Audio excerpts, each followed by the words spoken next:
नियत में खोट। गीता को जन्म से ही एक चीज उसके परिवार से मिली थी और वो थी जिम्मेदारी। बेटा गीता, बाजार से ब्रेड लेकर आ जा।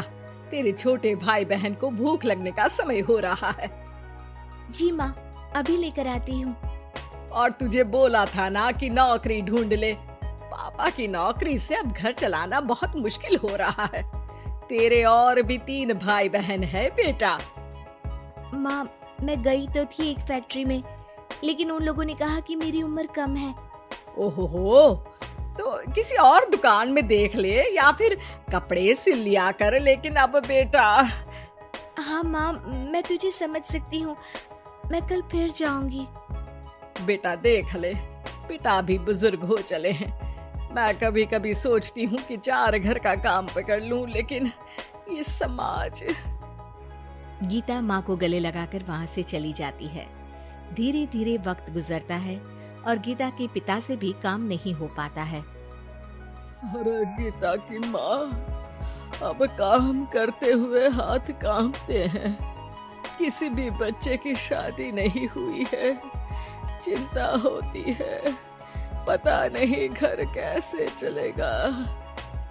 तभी पास की मौसी उन लोगों के घर आती है।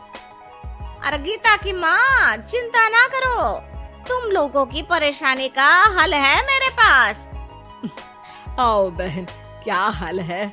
कोई खजाना मिल गया क्या? अरे खजाना ही समझो। गीता की शादी के लिए एक लड़का है। लड़का अच्छी नौकरी करता है, अपने 2 मकान हैं और शादी के बाद वो तुम लोगों का ख्याल भी रखेगा।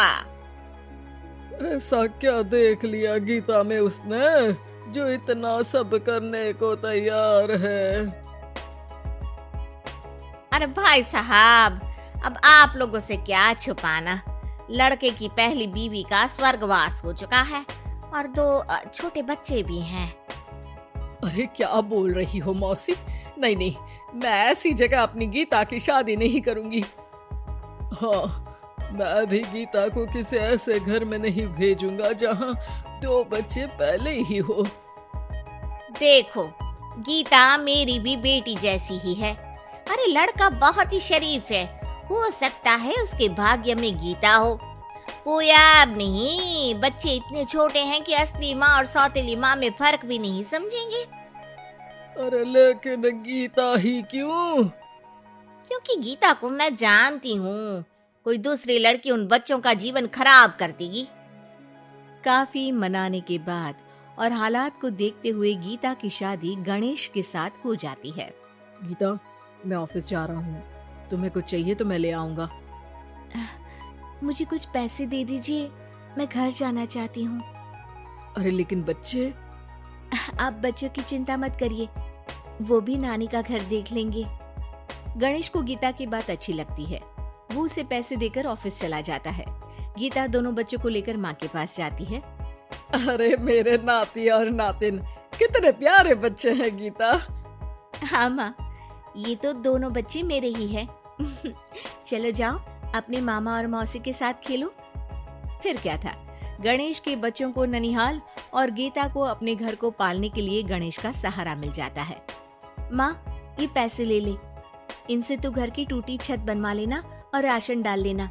और हाँ, मैं ना ये कपड़े भाई बहनों के लिए लाई हूँ। धीरे धीरे गीता का घर भी संवरने लगता है।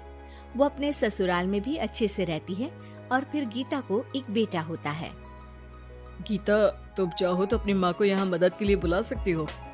फिर क्या था, गीता की माँ बेटी के घर आ जाती है।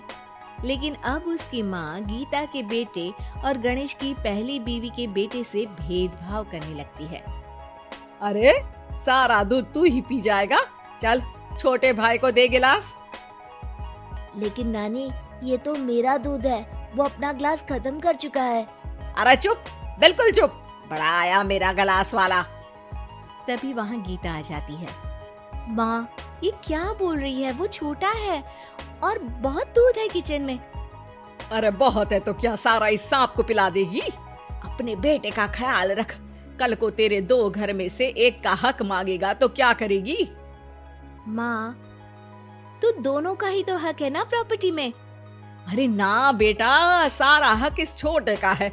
तू समझती नहीं, कल को बड़ा होकर ये तेरे बेटे को जान से भी तो मार सकता है।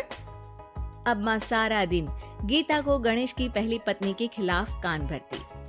अब गीता भी माँ के रंग में रंग जाती है। एक दिन, सुनिए ना, हम लोगों के 2 घर हैं, एक घर क्यों ना मेरे बड़े भाई को दे दे, उसकी शादी हो गई है, और फिर हमारे तो दोनों बच्चे छोटे हैं, बड़े होंगे तब तक तो वो घर हमारे काम का नहीं है ना जी।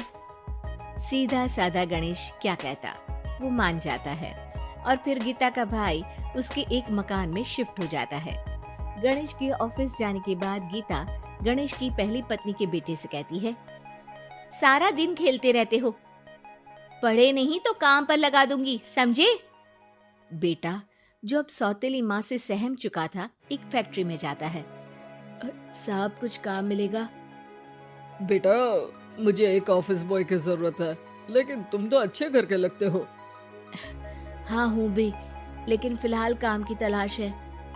बेटा एक फैक्ट्री में चपरासी बन जाता है और एक दिन दुखी गणेश का स्वर्गवास हो जाता है। अब तो तेरे पापा भी नहीं रहे, चल निकल इस घर से। अरे क्या बोल रही है बहन, इस घर में इसका कानूनी अधिकार है, कहीं कोर्ट कचहरी का चक्कर लगा तो तू इस घर की भी नहीं रहेगी। अरे तो अब क्या करूं? बस तू अब इसकी शादी कर, इसकी बीवी को खूब सताना कि ये खुद ही बीवी को लेकर घर छोड़ दे।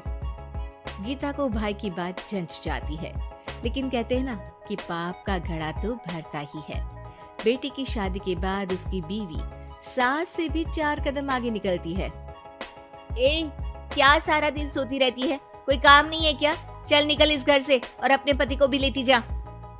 हाँ हाँ तो चली जाती हूँ, वैसे भी ससुर जी के 2 मकान हैं, तो एक तो हमारा ही है, बस अब तो आप हमें अलग ही कर दो। आय हाय, कल की आई छोकरी मकान दे दूं?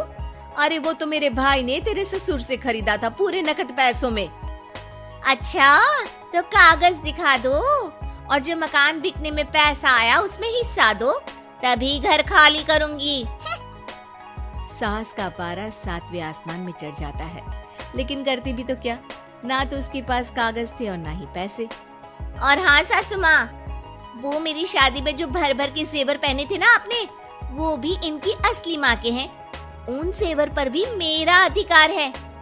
देखा था मैंने अपनी पहली सास के फोटो में वो गहने पहने हुई, कितनी सुंदर थी वो, कितना जच रहा था उन पर ये सब।